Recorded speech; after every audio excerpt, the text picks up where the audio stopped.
মানুষের কাছে দেখবার নির্বাচন। এই নির্বাচনে বাংলার জনগণ জিতবে নাকি চোর জোচ্চোর তোলাবাজ বাটপার চিটিংবাজ দোকান কাটা বেহায়াগুলো আবার জিতবে? আর যারা ধর্মকে ব্যবহার করে রাজ্যে আসতে চাইছে তারা জিতবে? নাকি উল্টো দিকে থাকা যে মানুষ ইমান নিয়ে বাঁচতে চায়, সম্মান নিয়ে বাঁচতে চায়, নিজের কাজ করে খেটে নিজের সংসার নিজে চালাতে চায়, মাথা উঁচু করে বাঁচতে চায়, সেই মানুষ এই লড়াইতে জিতবে? এই প্রশ্নটা সামনে। লাল ঝান্ডা জিতবে কি হারবে সেটা ভুলে যান।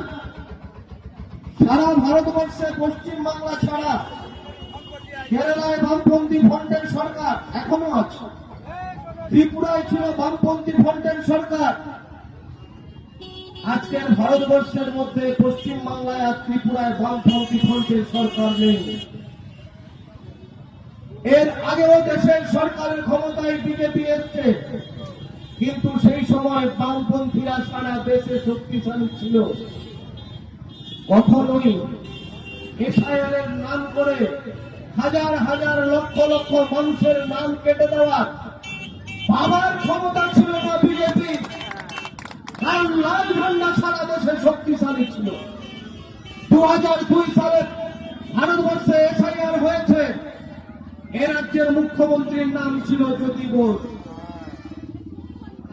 এসআইআর হয়েছে 2002 সালে ভারতবর্ষে, ত্রিপুরার মুখ্যমন্ত্রীর নাম ছিল মানিক সরকার। আর আজকে পশ্চিম বাংলার মুখ্যমন্ত্রীর নাম মাননীয়া ব্যানার্জি।